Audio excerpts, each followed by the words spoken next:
কিছু। এই যে এইসব দিয়ে মাখছি। আমার সোনাগুলা বাইরে বসে আসতে দিতে হবে খাতে।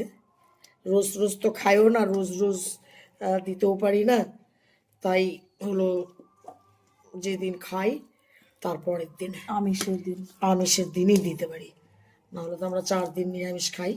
সব সোনাগুলাকে দেবো।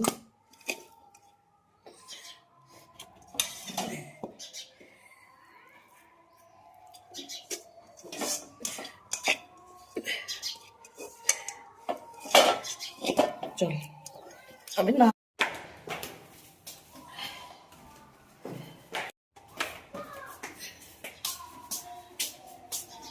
দরজাটা খুলে দে।